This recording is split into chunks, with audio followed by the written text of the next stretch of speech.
Namaste Inclo. This is day 2 of Who Will Cry When You Die on Include with Dave. Every day, be kind to a stranger.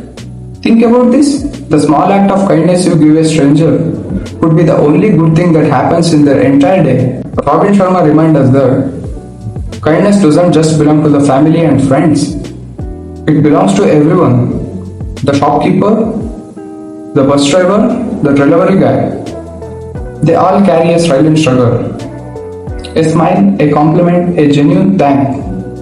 You might seem small, but to them it could mean everything. Science even proves it. Kindness boosts happiness in the giver and the receiver. That's why kindness is never wasted, it multiplies. So today, I challenge you. Do one act of kindness for a stranger.